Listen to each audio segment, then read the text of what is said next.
Queridos, vamos meditar na palavra de Deus. Quero convidar você para estar conosco, meditando nas Sagradas Escrituras, começando a semana com o alimento, para nossa alma.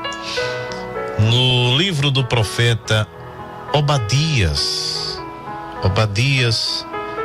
nos diz assim a palavra de Deus, a partir do primeiro, é só um capítulo.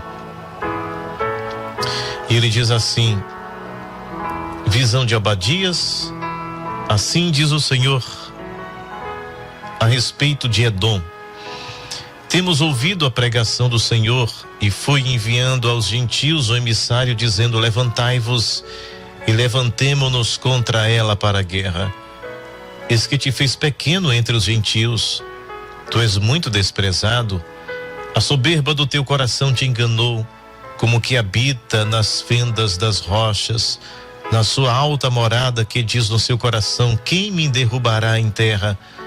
Se te elevares como águia, e se puseres o teu ninho entre as estrelas, dali te derrubarei, diz o Senhor. Se viessem a ti ladrões ou assaltantes de noite, como estás destruído, não furtariam o que lhes bastasse? Se a ti viessem os vendimadores, não te deixariam algumas uvas? Como foram rebuscados os bens de Esaú, como foram investigados os seus tesouros escondidos. Todos os seus confederados te levaram à fronteira, os que gozam da tua paz te enganaram, prevaleceram contra ti os que comem o teu pão, não puseram debaixo de ti uma armadilha, não há nele entendimento. Porventura não acontecerá naquele dia, diz o Senhor, que farei perecer os sábios de Edom e o entendimento do monte de Esaú? E os teus poderosos, ó Temã, estarão atemorizados, para que do monte de Esaú seja cada um exterminado pela matança. Por causa da violência feita a teu irmão Jacó, cobrir-te-á a confusão e serás exterminado para sempre. No dia em que o confrontaste, no dia em que estranhos levaram cativo o seu exército e os estrangeiros entravam pelas suas portas e lançaram sortes sobre Jerusalém, tu eras também como um deles.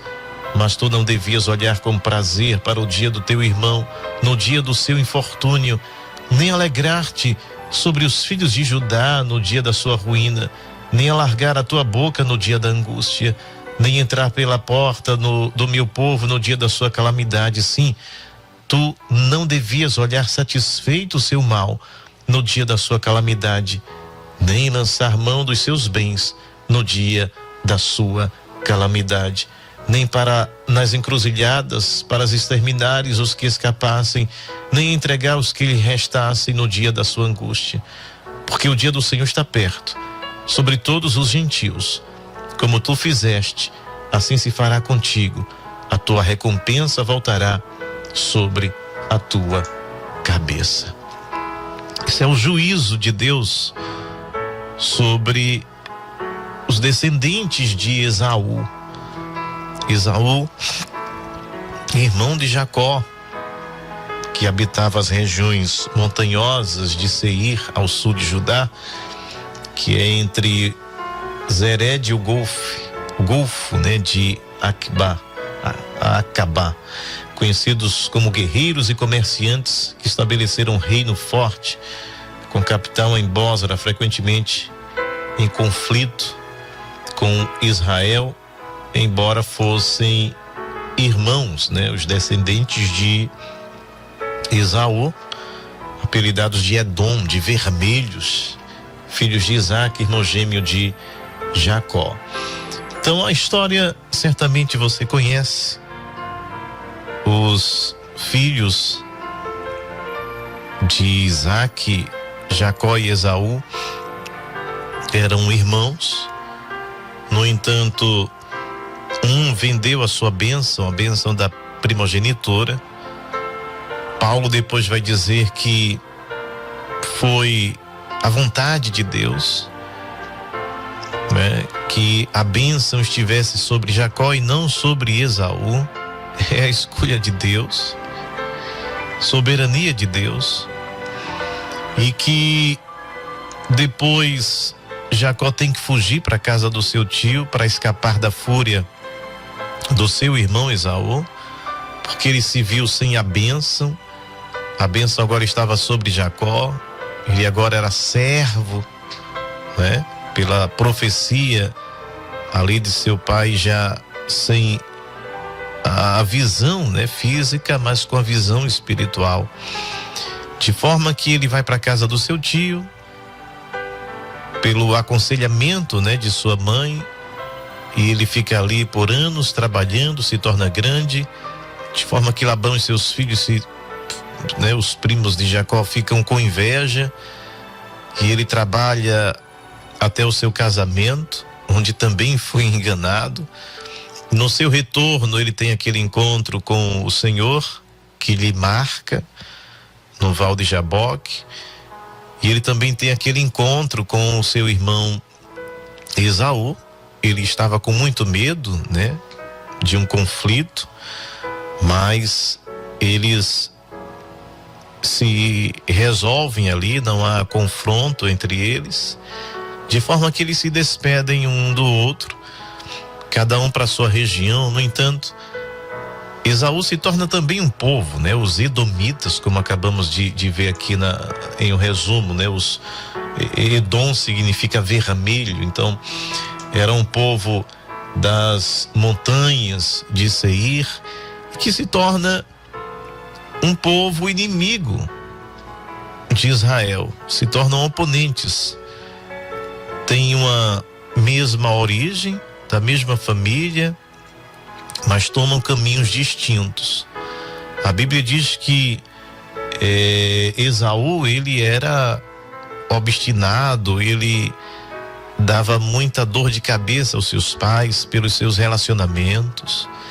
E isso também foi uma condição para que ele não possuísse a bênção do Senhor, esta bênção fosse dada a Jacó. Enfim, eles se tornam rivais, se tornam inimigos. Tempos depois, né, pra gente dar um salto aqui na história, porque o episódio aqui é da profecia de Obadias, exatamente a sentença contra Edom, essa sentença contra os descendentes de Esaú, e o ápice, o auge desta sentença foi pela comemoração que eles fizeram em ver seus irmãos sendo levados cativos para a Babilônia. E o texto aqui em que acabamos de ler, é claro, o Deus dizendo: olha, como é que vocês ficaram felizes. Olha, o versículo 10 diz assim: por causa da violência feita a teu irmão. Veja que Deus está dizendo: é teu irmão. Vocês estão ligados, no entanto, se tornaram inimigos, mas vocês são irmãos. Por causa da violência feita a teu irmão Jacó, cobrir-te-á a confusão e serás exterminados para sempre. E o Senhor Deus dizendo aqui no versículo 12: tu não deverias, ou não devias, olhar com prazer para o dia de teu irmão. Ele chama aqui o dia do teu irmão, que foi o dia do juízo de Deus contra Jerusalém, contra aqueles que se afastaram da lei, desobedeceram a lei do Senhor, e portanto veio o juízo de Deus. Mas esse juízo não deve ser aplaudido nem comemorado, porque é uma sentença. Há sofrimento, há morte, há pessoas sendo levadas cativas, há pessoas que são executadas, independente de quem seja, mulheres, crianças, idosos. Há um derramar de sangue. Mas os edomitas, o que é que o texto diz? Tu não deverias olhar, ou não devias olhar com prazer, porque o teu irmão agora está sofrendo, porque o teu irmão agora está padecendo, porque o teu irmão agora está sendo levado cativo, foi vencido. Veja que Deus é Deus. O juízo de Deus também vem acompanhado, o seu juízo, a sua justiça também é acompanhado da sua misericórdia. Porque Deus deveria deixar para lá as pessoas comemorando, não é? Os edomitas fazendo festa, até matando alguns que escapavam do cerco da Babilônia contra Jerusalém. Mas não há perversidade no juízo de Deus. Deus é justo. E em Deus também encontramos a graça, até na aplicação do seu juízo, a graça e misericórdia. Jonas afirma isso. Jonas disse: eu sei, ou eu sabia, estando ainda em minha terra, que tu és um Deus longânimo, que te arrependes do mal, ou seja, de aplicar o juízo quando há uma mudança, quando há um arrependimento, que te arrependes do mal. Eu sabia que tu és um Deus misericordioso. Por ser humano, nós, geralmente a nossa vingança vem acompanhada do ódio, do quanto pior, melhor. O outro está sofrendo e que seja assim, porque me fez mal, não é? A nossa vingança é acompanhada de maldade. Mas a vingança de Deus não. A vingança de Deus é acompanhada de misericórdia. Se o indivíduo se arrepende, se o indivíduo muda, Deus suprime aquele juízo. Ou muitas vezes até permite para uma lição, mas quando ele passa, ele recebe esta penalidade, junto com ela vem também a graça e a misericórdia para suportar. Ora, veio a penalidade para o povo de Israel, para o povo de Jerusalém, Judá. Eles foram levados cativos, mas depois veio a graça. Depois veio o retorno profetizado por Jeremias. Há sempre o juízo e a misericórdia. Agora, é claro, quando o homem tem um coração duro, não se arrepende, e mesmo entendendo, ainda assim não há arrependimento, o juízo de Deus se torna sem misericórdia, visto que a pessoa não quer mudar, que a pessoa não quer o amor, que a pessoa não quer a graça, né? Aí ele diz aqui: no dia, não deverias ter olhado com prazer para o dia do teu irmão, no dia do seu infortúnio, nem alegrar-te sobre os filhos de Judá no dia da sua ruína, nem alargar a tua boca no dia da sua angústia. Olha o que eles fizeram. Nem entrar pela porta do meu povo, mesmo o povo sendo levado cativo, desobediente, mas Deus está dizendo aqui: Edom é meu povo. Estou apenas dando uma lição. É como um pai que corrige o filho. Ele não corrige o filho com ódio, querendo matar, querendo arrancar um braço, não. Ele corrige para que ele seja melhor, para que ele não continue no seu erro, para que ele acorde, para que ele desperte, para que ele seja melhor. Não é uma correção para matar, não é uma punição para transformá-lo em algo pior. O juízo de Deus é assim. Mas Deus diz: entrar pela porta do meu povo no dia da sua calamidade, sim. Tu não devias olhar satisfeito o seu mal, se alegrar com a queda daquele que eu considero o inimigo, se alegrar com a ruína daquele que eu considero o meu oponente. A gente já vê aqui um vislumbre do que Jesus falaria lá na frente, sobre o que é o Evangelho. Jesus ensina como é que eu devo olhar para aqueles que se tornaram ou são meus inimigos. Como é que eu devo agir com eles? A única coisa que sai da boca de Deus é com misericórdia, com amor, amar os que vos perseguem, os que vos odeiam, orar, mas não é orar para Deus matar, é orar com a oração da misericórdia. Este é o olhar de Jesus. Quer vingança, peça para Deus transformar. Quer vingança, ame. Porque Jesus diz: que recompensa há em amar quem nos ama? A recompensa consiste em amar e abraçar aquele que quer o meu mal. Aí, meu irmão, minha irmã, não vou dizer para você que é fácil.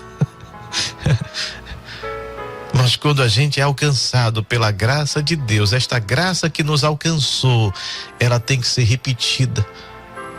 Ela tem que ser passada. Jesus dá muitos exemplos sobre isso. Está lá o servidor que devia uma quantia a seu senhor, pede misericórdia, não tem como pagar, para não ser punido, para não ser preso. Aquele senhor perdoa a sua dívida, e quando ele sai da presença do seu senhor, ele encontra alguém que lhe devia infinitamente menos. Mas o que é que ele faz?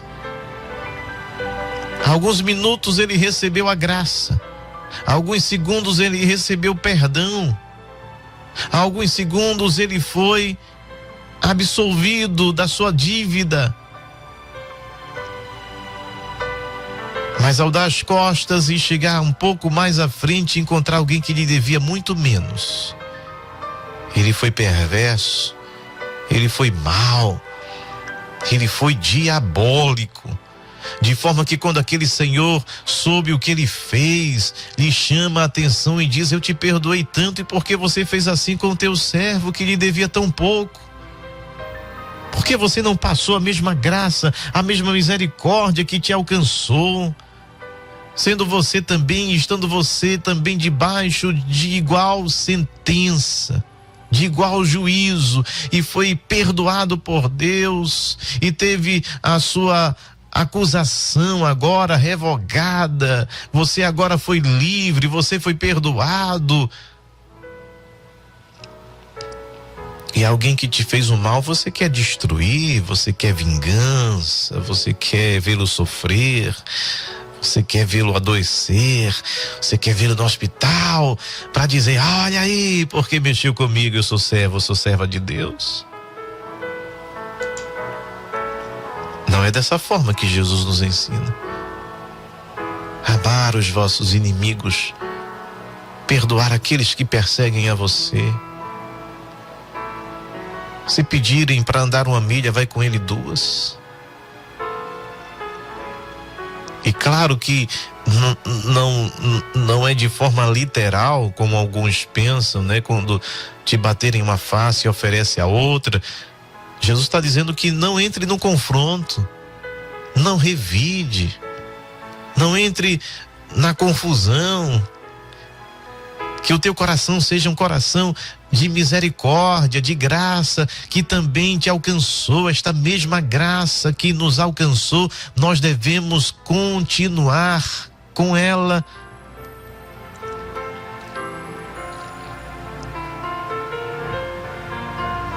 Olha o que Deus diz: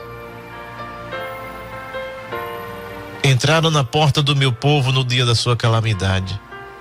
Não devias olhar satisfeito para o seu mal no dia da sua calamidade, nem lançar mão dos seus bens. Olha, enquanto eles estavam sofrendo, a partir daquele momento, agora sendo escravos da Babilônia, levados cativos, morte acontecendo, muitas. O que é que eles fizeram?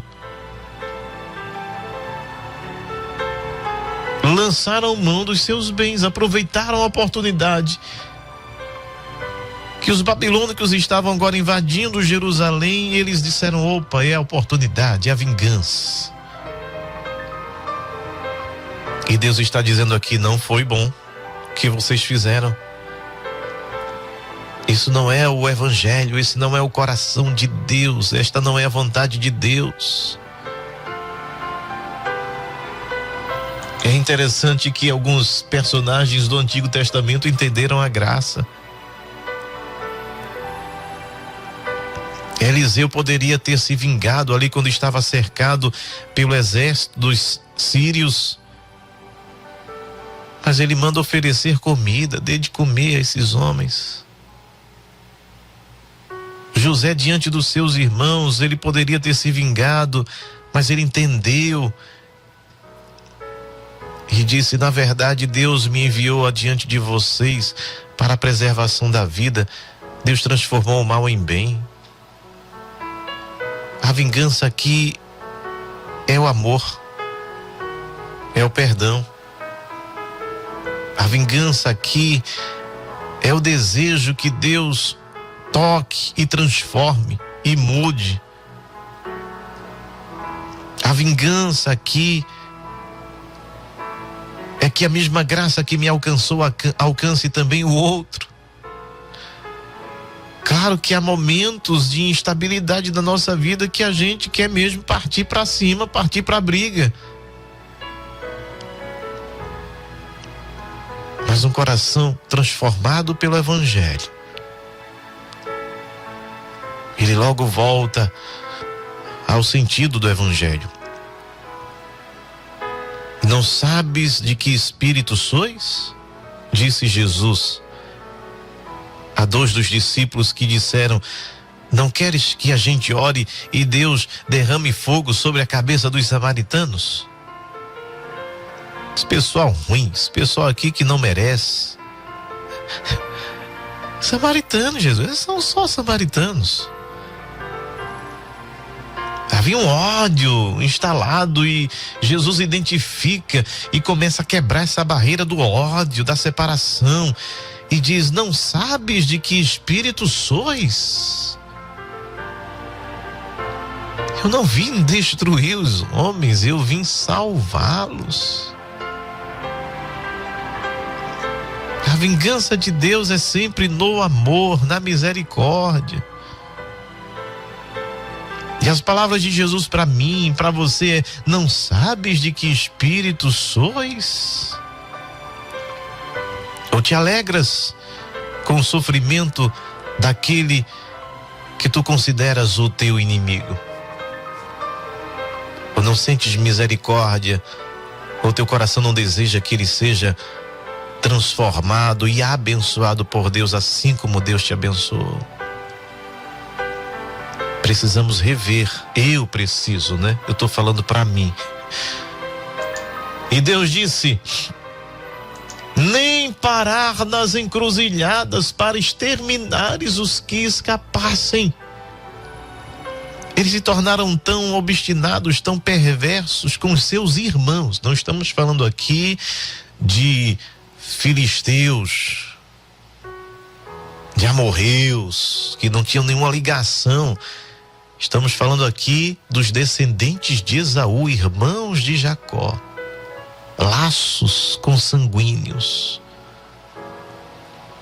que vieram do mesmo pai, que vieram da mesma mãe,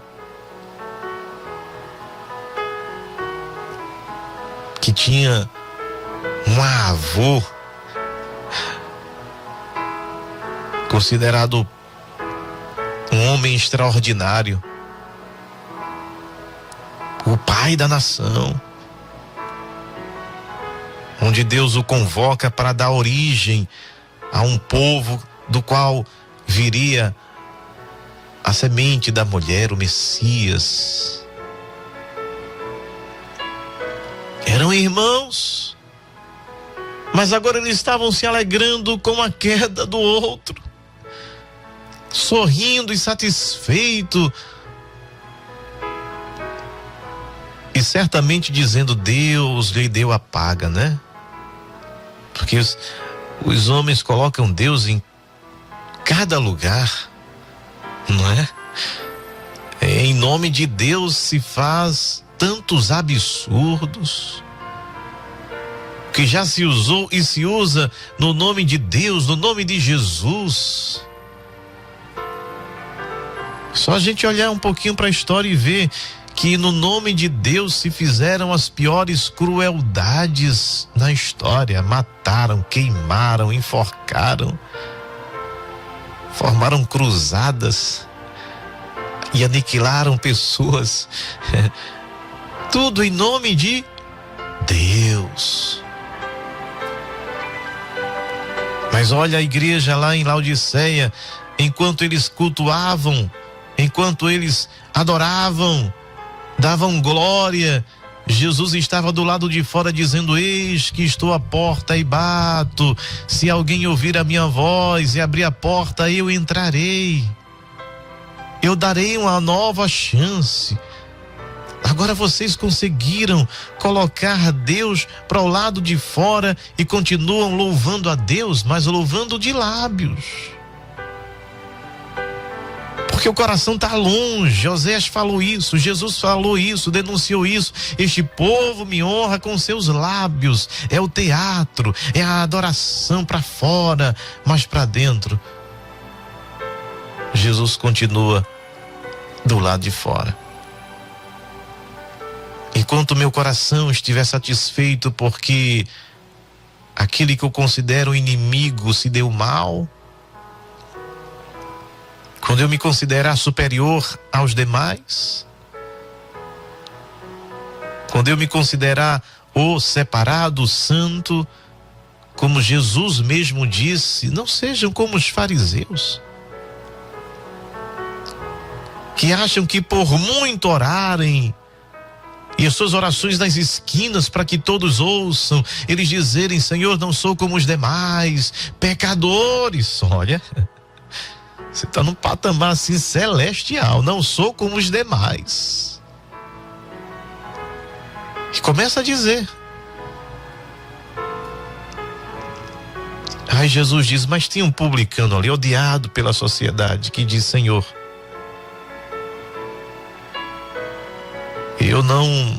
eu não mereço nem olhar para os céus. A única coisa que eu quero de ti é misericórdia. E Jesus pergunta: quem é justificado? O super-homem que diz: não sou como os demais homens pecadores? Ou aquele que nem ousa olhar para os céus e diz: tem misericórdia de mim?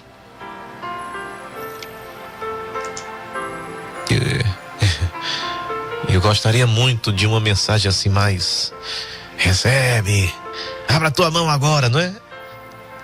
Mas é esta palavra que bate em nós. Eu pelo menos me sinto assim, chicoteado por ela. Mas que ela me melhore, que ela me aperfeiçoe, que a gente possa de fato, de verdade, cantar aquele louvor que diz: Senhor, dá-me um coração igual ao teu. Porque um coração igual ao do Senhor é aquele que perdoa os seus inimigos. É aquele coração que diz: Senhor, não lhes imputes este mal, porque não sabem o que fazem. Cantar é poesia, é lindo, mas viver há um abismo.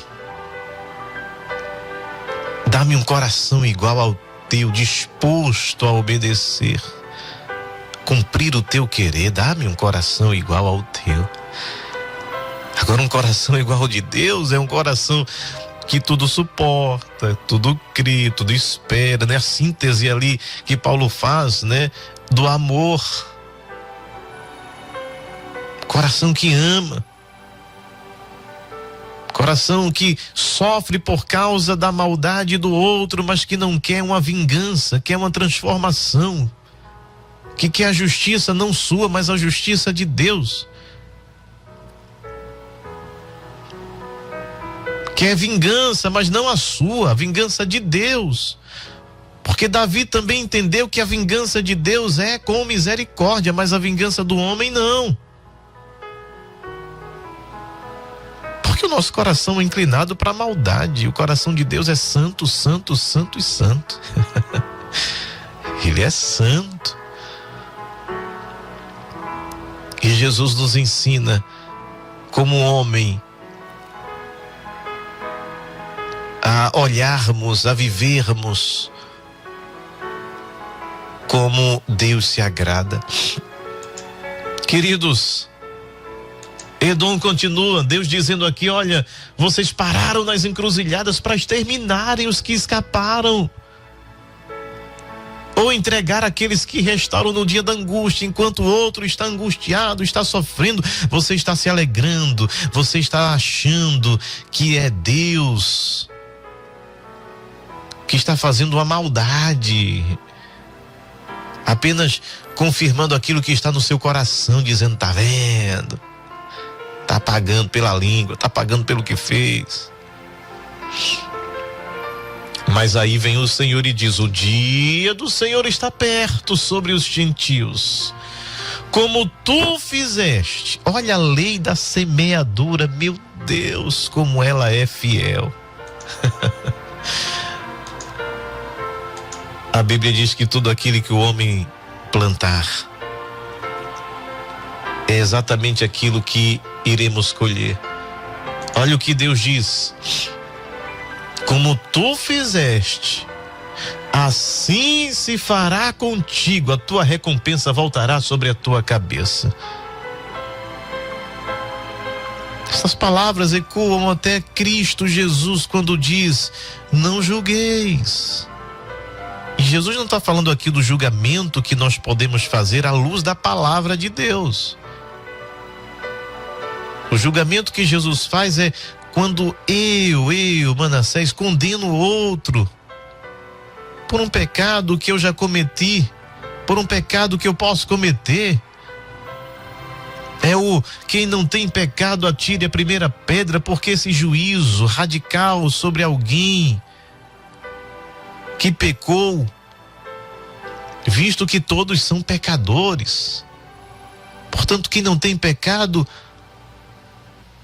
pode jogar a primeira pedra. Aí todo mundo vai embora, porque todos deveriam olhar com olhar de misericórdia, com o olhar de Deus. Aí Jesus, a palavra está dizendo aqui: assim como vocês fizeram, assim se fará com vocês. Cuidado com aquilo que você deseja, com aquilo que você quer para o outro, com aquilo que você sonha e deseja todos os dias que aconteça contra aqueles que você classifica como os teus inimigos. Porque não sou eu quem digo, é a palavra, é Deus que diz: cuidado, porque isso vai voltar contra vocês. Tenha muito cuidado com o que você julga, com o que você quer contra o outro. Em primeiro lugar, os edomitas encheram seu coração de orgulho. E a Bíblia diz que o orgulho precede a queda. Isso em todas as esferas da vida. E eu sempre lembro de orgulho de um personagem muito conhecido no nosso país, que se tornou um homem muito poderoso e rico. E quando a repórter perguntou qual o próximo passo agora, ele disse: eu quero ser agora o mais rico do mundo, não me conformo em ser o mais do Brasil. E pouco tempo depois veio a ruína. O orgulho precede a queda. A indiferença, a gente aprende aqui que também é um pecado. Eu me torno indiferente com a dor do outro. Quando eu comemoro a queda e a ruína do outro, quando eu desejo a queda e a ruína do outro, ou quando eu sou omisso, quando o outro sofre apenas porque um dia me fez mal, é a omissão de socorro. E esta omissão também se torna um juízo de Deus sobre a minha vida. A palavra de Deus nos chama para fazer o bem, não o mal. Paulo diz: não troqueis mal com mal, mas o mal com o bem. Porque quando você faz isso, você faz com que o outro comece a pensar. Ele começa a colocar brasa na consciência, começa a arder. Por que ele te fez mal e você retribui com o bem? Por que ele quer ver sua ruína e você faz tudo para que ele não entre em ruína? Amontoarás brasas vivas na sua consciência. A lei da semeadura é inevitável. As nossas escolhas, o que pensamos, o que desejamos, retorna para nós. E o Senhor nos chama a essa consciência hoje. O que é que eu estou plantando agora? O que é que eu estou plantando na minha vida espiritual? Porque aquilo que o homem plantar é aquilo que ele vai colher. E Deus diz: porque como vós bebeste no meu santo monte, assim beberão também de contínuo todos os gentios. Beberão e sorverão como se nunca tivesse sido. Mas ele diz: mas no monte Sião haverá livramento, e ele será santo, e os da casa de Jacó possuirão as suas herdades. Olha o que Deus está dizendo. O meu juízo veio sobre eles. É a retribuição pelas escolhas deles, pelas desobediências deles. Mas isso não significa aniquilação. Haverá arrependimento. Haverá retorno, haverá restauração. Eles retornarão para a sua casa. Aqueles que erram e se arrependem alcançam a misericórdia.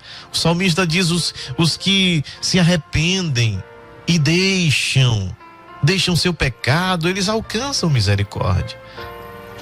E todos nós estamos debaixo também desta mesma graça. Não há ninguém maior do que ninguém. E ele diz: os cativos deste exército, os filhos de Israel, possuirão os cananeus até os Zaferate, e os cativos de Jerusalém que estão em Sefared possuirão a cidade do sul, e subirão salvadores ao monte Sião para julgarem o monte de Esaú, e o reino será do Senhor. Olha que invertida. E eu devo ter muito cuidado com aquilo que eu desejo. E eu falo no sentido de vingança, de desejar o mal do outro. Que o nosso coração seja um coração cheio da graça, da misericórdia. Que esta graça e misericórdia que nos alcançou possa também alcançar os demais, em nome de Jesus. Reveja, eu possa rever, posso olhar para dentro de mim e pensar: Senhor, será que o meu coração está sendo igual ao teu? Pense nisso, em nome de Jesus.